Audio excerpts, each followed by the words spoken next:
Rick, I went online and I read all about you. I wrote something down. I had it all printed up, and somebody here stole it. So, so you're not going to have to introduce yourself, but you've got very impressive credentials and background. So tell us about yourself and then jump right in. Thank you very much. Thank you. I'm Rick Cram. My program is called Plan to Be Your Best as You Navigate Change. And as I share this program with you, you'll get to know me about my career, my travels, and so forth. But I'd like to actually start the program off this way. There are actually a few join this group over here. There are 6 of you here. Would you all please stand up and give these 6 on this side a round of applause? Please stand up and give them a round of applause. They're applauding you because you're the past, present, and future of the Rotary Club, and that deserves applause. So good luck to all of you for the future. You've gone through changes in the past. You're going to go through changes in the future as well, and hopefully this will help out. Would you please sit down? Thank you very much for that. And please stand up and give them a round of applause if you would. You deserve it. We don't get pats on the back as often as we should, or applause as much as we should, but likewise, you're part of the past, present, and future, and they're also applauding you for doing such a wonderful job of doing exactly as I asked at the beginning of my program. Thank you very much. So we're going to talk about this word right here, change. How many of you have experienced some significant change in the past year of any kind? Several of you raised your hands. Yes. It is something that we all experience at one time or another. Sometimes it can come on like a flood. Sometimes there can be minor changes here and there. But change has a way, as much as we experience it, as much as we know it's a constant, change has a way of costing time, money, energy, and challenges along the way. So I'm going to share with you a little bit deeper about what that's like and how this program relates to it. I've experienced a lot of change, and I've consulted with hundreds of companies over my 30-plus years career, helping them navigate change, and I've studied how they've navigated it. I've experienced personal changes as well, and professional changes, like we all have. I was in the boardroom of New England Baptist Hospital, along with about 12, maybe 15 other people. They were a client of mine at the time, helping them with their navigating some changes. But there I am at New England Baptist Hospital in the boardroom, navigating one of my own personal changes. At the end of the table was a nurse and a physical therapist. And the physical therapists asked everyone to raise their hand. How many of you play tennis? And actually, that's my question to you. How many of you play tennis? Any of you? It's a wonderful sport. I used to play it. But this particular physical therapist at the end of this program asked that question. Do any of you play tennis? Let me see if this is going to cooperate here. Because each of the 15 of us around the table, were about to get one of our knees replaced. This is going to be my 6th knee operation from a football injury back during my high school years. So this operation for the knee replacement was going to give me the relief that I needed for years of significant pain. But her question, how many of you play tennis, sort of struck me. And I listened to her. She went on to say, after several people raised their hand, so she said, how many of you plan to play tennis after you have your knee replaced? And several people raised their hands. And she ended up saying, well, for those of you who are stupid enough to go back to playing tennis, you have to play doubles and add 2 phrases to your tennis vocabulary. One is, nice serve. The other one is, that's yours. So the moral of the story is, when things change, team up with someone else and add some new phrases to your tennis vocabulary. So I'm going to suggest that we do exactly that this evening. Let's pair up, let's team up, and add some new phrases to our vocabulary. Let me ask you to do this. Pair up right now with the person closest to you and take 1 minute to discuss with each other. How do you know when change is overwhelming? Or to put it this way, what are the symptoms of change when change is overwhelming? Pair up, take 1 minute for each of you, and discuss how you know when change is overwhelming. Please begin.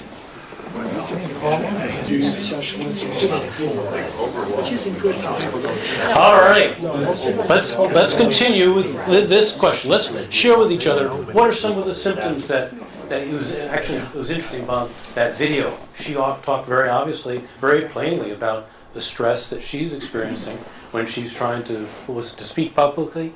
The stress is something that gets created from change. What were some of the symptoms or aspects of this that you were discussing? I think one of the things we talked about is loss of control. Yes. When so much is changing, there is that sense of, gee, I don't have control, especially if someone's driving some change and you have no say. And no skill, and the first phase might be chaotic even. That's when you know it's serious change, and that you recognize, and that's part of loss of control. You don't have the skills to deal with what's happening. Most people don't. So true. That's one of the things that I've seen, and one of the reasons why I've developed this program. Change. One of my symptoms of if I feel the change is overwhelming is I don't sleep at night. I Yes. stay awake. Yes. Yes. You know, worrying, stressing out of how to figure it all out. You go to bed tired and you wake up tired. Yes. One of the things that I notice about change is how irritable I get. Ah, yes. Yes. It can change our disposition Yeah. and how we communicate and how we feel. We talked about being preoccupied with this, this thing that we're involved with, this change element, as it were, and just it consumes us. Very consuming. Yes, that's a lot good of word. it's fear of the unknown. Fear. Something's coming Yeah. up, you hadn't gone through it before, Yes. not sure what's going to happen. Very good. Thank you. I heard you mention a move. But I've never found any kind of change overwhelming. Good. When things are not going my way, I get angry. Yes. Yes. It's frustrating because it's not going your way. How about yourself? Same thing, I think it would be more about adapting to a new environment. Yes. So change is happening, so we need to adapt. Let's remember that. Yes. Change. That was really mine, because I had to make a big change. Yes. Yes. Change my behavior. Aha. Yes. And I heard you talking about having 3 clients. Were you saying you have a difficult time saying no? Yeah, but this is more, I promised my husband I would say no, and I didn't, and now the change is really impacting him as much as me. Yes. Changes around us affect more than just ourselves. Yes. What did you talk about? So I wasn't sure whether we were talking about happy changes or stressful changes, but It can be either one, actually. yeah, so isolation. Isolation. There's so many different changes that we do experience. Some of them are wonderful changes. Major ones include graduating college, getting married, getting your first mortgage, getting your first job, getting your next job, getting the promotion with additional responsibilities, significant changes. The changes can be overwhelming. What I hear often with my workshops and webinars are people saying, I've got a team of people working for me, and we're all experiencing something called change exhaustion. We've got new technology coming our way. We've got to focus more on customer-centric strategies. We've got a new management. Changes just keep on coming, and it creates change exhaustion. The symptoms that you're talking about, they can be few, but it's generally an example of how there's so much more below the surface. And one of the things that I've studied as part of my career and in developing this program are these symptoms of change, 8 in particular, that are very, very common. Fatigue, just as you had mentioned. The communication, the way we communicate diminishes. The quality of communication diminishes. The ability to work well as a cohesive, productive team gets more challenging. Having a hard time being decisive, coming up with ideas of what should I do now. I've led a couple of different job networking groups for executives, and I heard it very often. People would say that they're so overwhelmed by the change that they don't know who to call next, what kind of job they should go after, and how to actually go after that. The changes can be overwhelming. Productivity suffers. This is key. Who we are or who am I? These are some of the most foundational aspects of the detrimental parts of change. A company, for example, there's one particular bank that I helped out, and we went through an exercise. They were having a difficult time with one of their divisions, and so we went through this exercise of saying, all right, who are you? What are you? And virtually every one of the top executives, middle management, on down to lower management, the answer to that question was different. Everyone answered it differently. It's a sure sign that they're experiencing change exhausting. The identity of an organization as well as ourselves can suffer. One of the people in one of the job networking groups did say that I don't know who I am anymore because their identity was steeped in how much money they were making, their job title, how many people were reporting to them. It can shake their identity. Disengagement. And I mention this because 33%, it's hard to see on this screen here, but Gallup, which has been tracking how many employees are actively engaged, is only 33%. Disengagement is part of one of the symptoms, if you will, from the overwhelming changes that employees are experiencing, not just across the country, which costs actually billions of dollars in lost productivity. So if we can actually get a sense on how to better navigate change, we can be more effective at increasing productivity, increasing engagement, thriving more as an organization, as a team, as well as an individual, for companies and individually. So this is one of the reasons why I've been focusing on this, and this is a program I was actually asked to develop for the federal home loan banks from around the country for one of their annual conferences. But there's two main reasons why we experience these symptoms of change exhaustion. Emotions is one of them. We have an emotional reaction. You're in marketing? Yeah. The idea of, as human beings, we're all hardwired to react to everything coming our way, first and foremost, with an emotional reaction. It's part of being a human being. Then we look for information to rationalize and justify those emotional reactions. Change creates a wide variety of emotional reactions, which contribute to everything from having a tough time sleeping at night, to thinking through, all right, how do I change in one way, professionally or personally? There's another reason why that change has such an impact on us. And it's this. It's called cortisol. It's stress. The young girl in the video referred to stress. And stress is something that triggers the release from the adrenal gland of cortisol. It's toxic.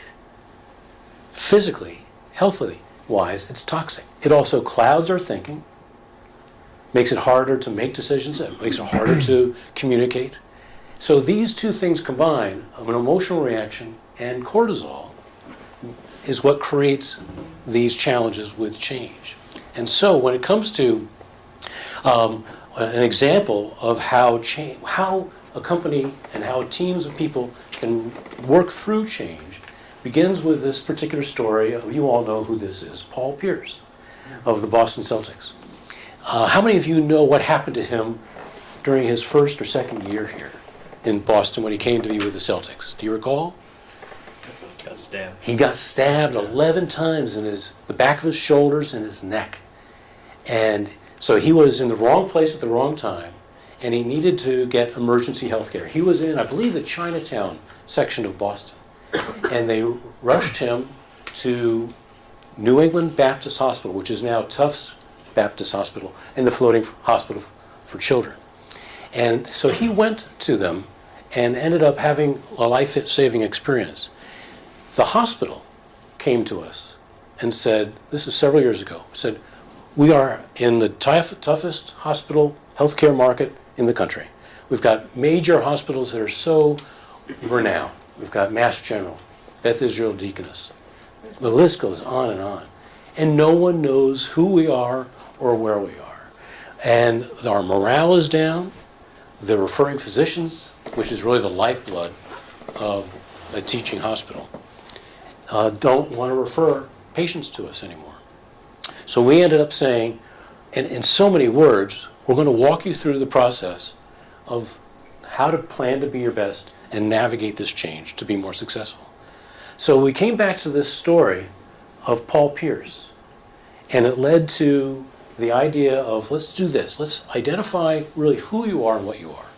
The board was indecisive about how to describe who we were, both internally and externally.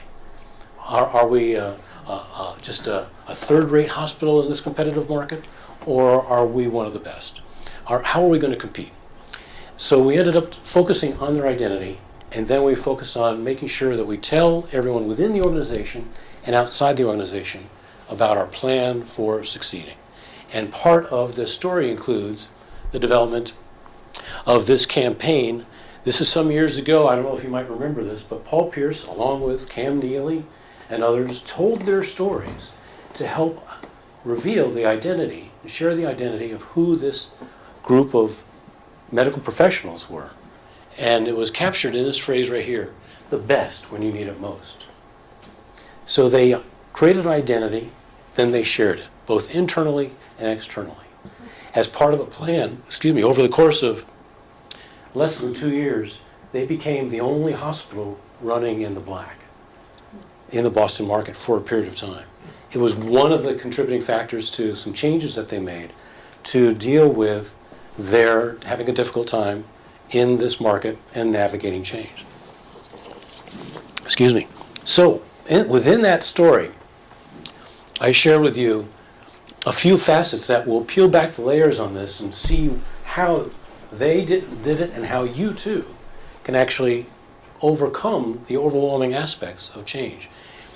And I found this out to be true. The people who plan to be their best as they navigate change are going to be the most successful, both as an organization as well as individually.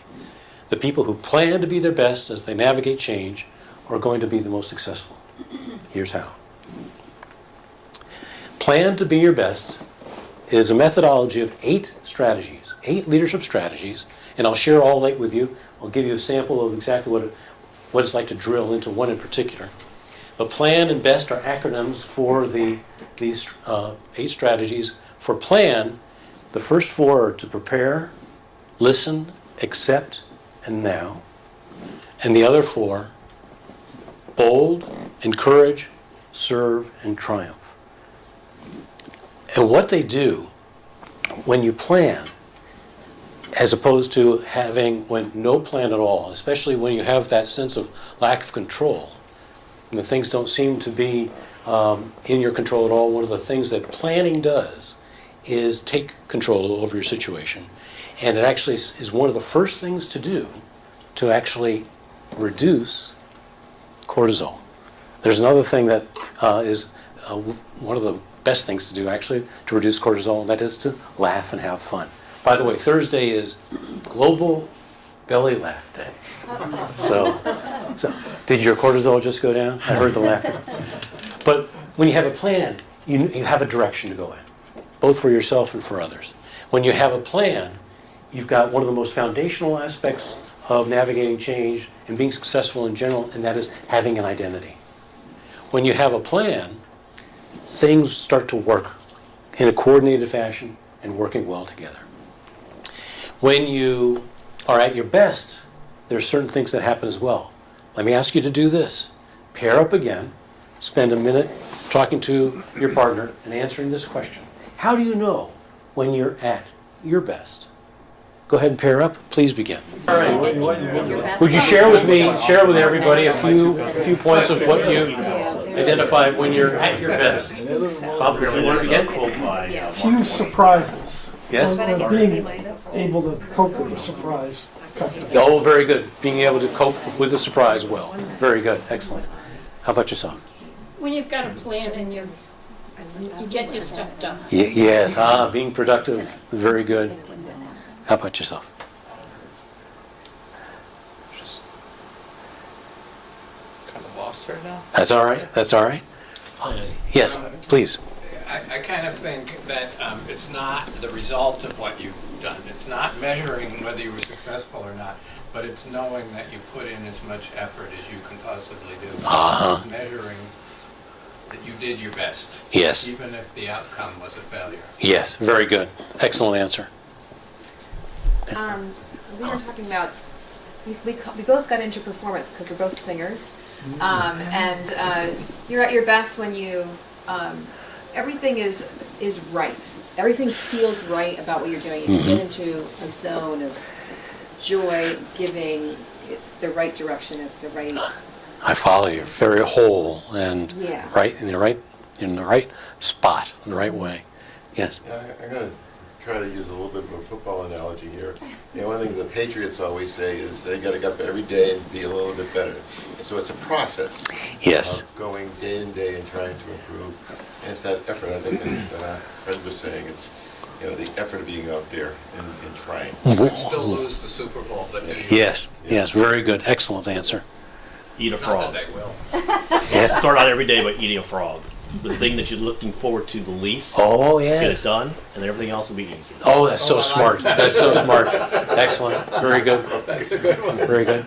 So there's a few things, just as there are symptoms of when change is overwhelming, symptoms of when things are going well, when you're at your best. Ideas, they flow better. Clearer thinking, greater creativity. Our communication with others improves. Our ability to share ideas as well as listen. And this, we're a positive influence on others. When we're at our best, good things happen.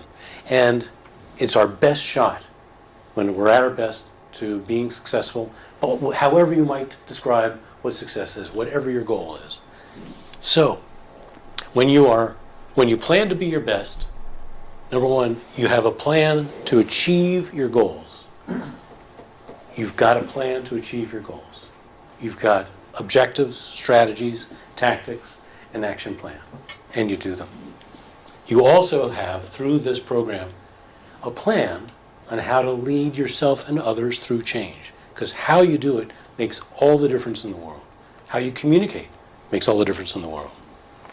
So when you have a plan, a solid plan, especially for an organization, includes a clear stated mission, vision, those objectives, strategies, tactics, and actions. This is Dan Elsener, who actually, as you see the sign there, says Marion University. It used to be Marion College. Indiana, exactly. He did not want to take the job of president back in the early 2000s when there were only 1,000 students left. The bank had canceled its letter of credit. The school was about to close down. The buildings were dilapidated, and they were in deep trouble. It was about to close. He did not want the job. He ended up taking, though, after his arm was twisted, and he ended up doing a number of things which illustrate one way to plan to be your best. He first listened. What's going on here? How did we get to this point? Where do you want to be down the road? And he created a plan. And what the result was, within just a matter of years, it became a thriving university and now is on its way to being a medical school in the making. So it's very impressive. And one of the things that he shared with me, I interviewed him, I'm working on a book called Plan to Be Your Best as You Navigate Change. He said two things. One is that listening gave me the ability to understand what is going on, how we need to be successful, how we need to thrive again as an organization, as a team. And he said, it always pays to think big. If you're going to do anything, he said, and if you're going to put effort into anything at all, it might as well be something big. Sometimes the energy level and what you need to do to accomplish anything doesn't change, but why not do something big? So he ended up having that kind of visionary leadership approach, and he knew how to plan to be your best as they navigated change. It's a great success story. When it comes to this wonderful quote, I just love this, Winston Churchill, courage is what it takes to stand up and speak. Courage is also what it takes to sit down and listen. That's one way to enter into the idea of how this listen strategy is so important. It's the L in plan, listen. And we listen to yourself and to others. One of the things that the Tufts Medical Center did, we helped walk them through a process of listening internally about who are we. We did studies to research what the referring physicians were saying about the organization. We did a survey of 500 people in the Boston area to get a sense of what their perspectives are, what they would need to hear from the hospital to help turn the corner. So they listened. Listen to acknowledge and gain an understanding is what they were doing. Marie Curie Nothing in life is to be feared, it is only to be understood. Great quote.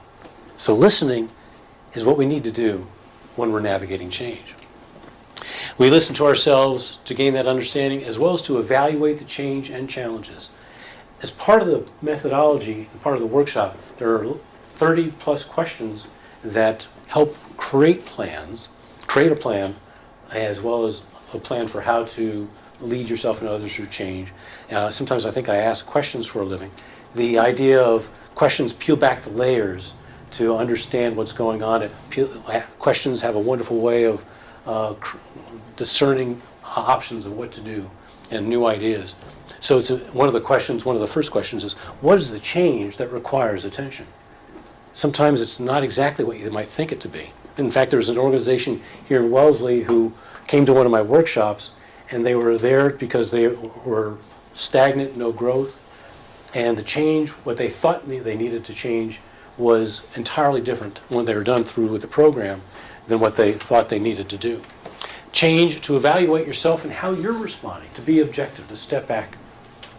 So there are a number of questions. One is, what are your strengths? What skill is your best? What are your weaknesses? But there's one question that's part of this program that I'd like to introduce in a fun way that gives you a sense of something else I've done through my career. And it's with this.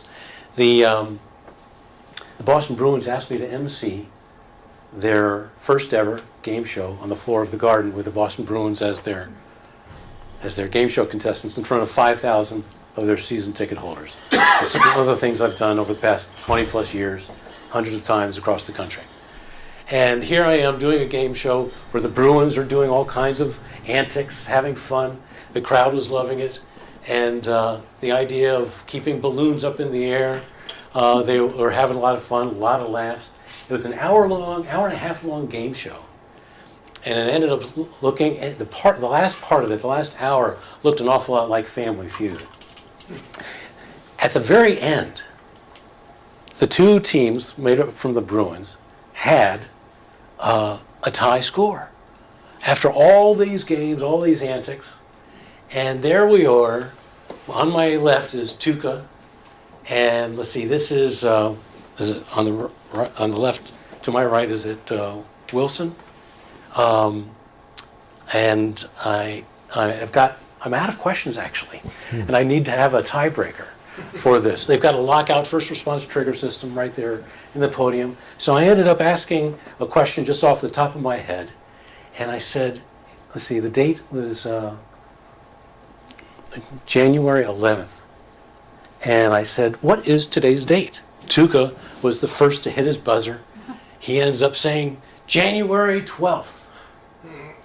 And the crowd starts to roar. I tell him, and he clearly knows he's wrong. He's very upset. And there's 5,000 people he's embarrassed in front of. And of course, it's going to be very easy for his opponent to get the correct answer on this. People are yelling out, it's January 11th, January 11th. But we had a laugh when we went back and took a look at the video. Because if we look back a second, he actually looked at his digital watch, you see on the left there, to check and see what time it is.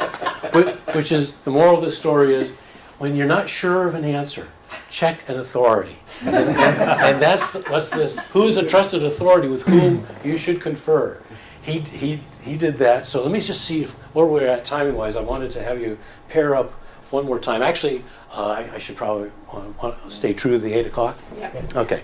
So this is one question. Anytime you're actually experiencing change, finding it overwhelming, or when you're talking to people, especially young people, who are not as socialized as we are, encourage them to talk to others so that they can get some insight, wisdom from someone else who has walked the walk before them, lived through a number of changes and can help them. One of the things that's so important to do is, at any age, for us to talk to others as we're trying to create a plan for how we can be our best and put a plan forward for navigating change.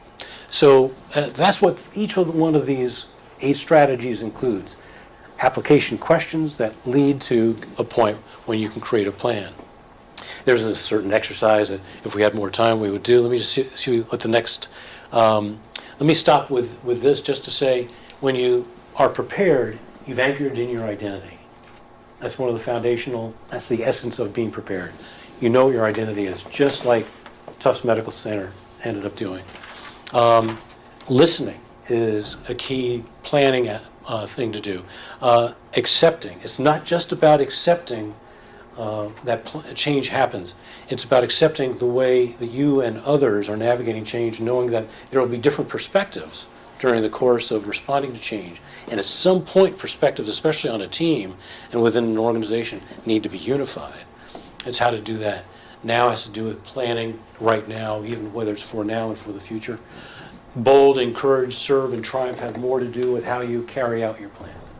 But let me pause now and just make myself available. What questions do you have about what I've shared with you so far? Yes? I think the biggest challenge here is emotions taking the place of being able to plan. And often when change comes, when catastrophic change comes, it's anger and fear. Any little hints about how to minimize the anger and fear so that you can affect, because I can see how a plan can do that, but sometimes you can't emotionally get to the planning stage.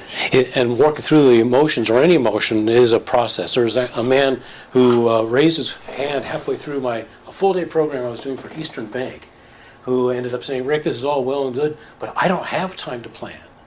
When we actually look at really what he's saying, it was a fear-based response.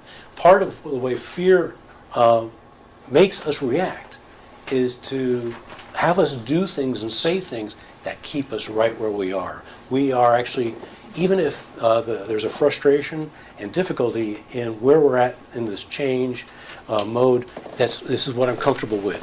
Fear of change and knowing that you're going to plan and do things differently, that creates fear. So how to actually do this? It's a process, and I would actually say one of the things to do, three things I'll offer right up off the bat. One is an exercise of thinking through what your identity is. This is one of the most foundational aspects about being successful in any aspect of life, is knowing who we are. And one way you can identify what your identity is to say, what is it about me that's true? What is good, and what is unchanging? You're right. That comes. Skills and Yes, strengths. yes, Good. yes. So that's partnering with other people to release your emotions. The more any one of us hold emotions, the more damage is going to happen, because they're going to show one way or another. And having more laughter. More laughter. What other questions? Yes. Relative change in business. I mean, Yes. technology is changing things so rapidly. By the time you put a plan out, it's almost changing before you finish that. Yes. Any ideas of how to deal with that ever-changing cycle that we're going through? Hire someone young.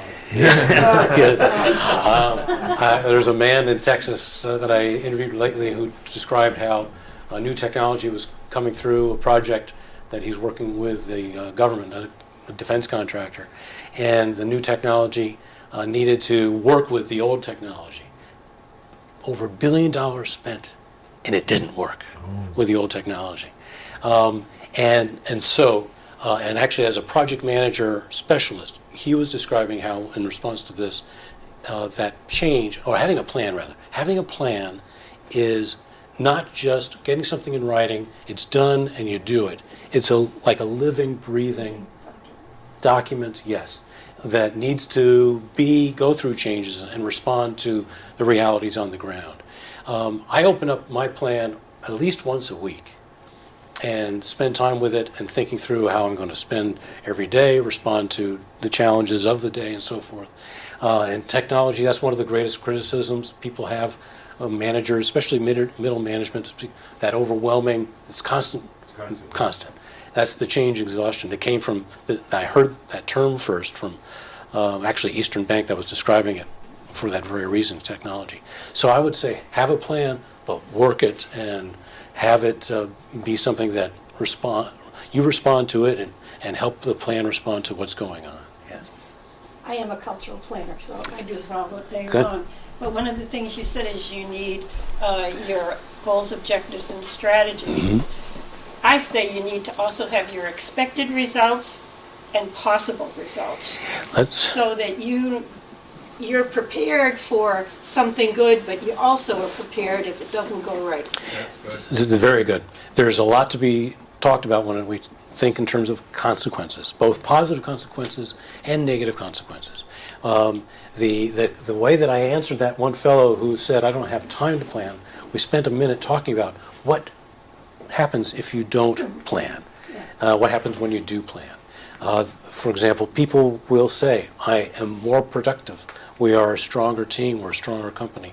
There are cases, case-by-case documents that when you take a look at the consequences, pro or con, and think about whether or not planning and making changes, it will have an effect. I have one other comment, and that Yeah. is that you're talking about me, and I add, it's not always about me. Good. I think that's Yes. really important in planning, because you Yes. aren't the only one it's going to impact. So true, so true. And that's why I take it quite intentional when I refer to this as a plan for, what comes out of this is a plan to lead yourself and others through change. And that's why that accept strategy is so important, because the way people are reacting around us can make it more difficult to plan or easier to plan, and execution of the plan will rely on others. It's true within an organization or even a family. What else? Thank you very much. Thank you. I wish you all the best. Thank you. Thank you very much. Enjoy the meeting.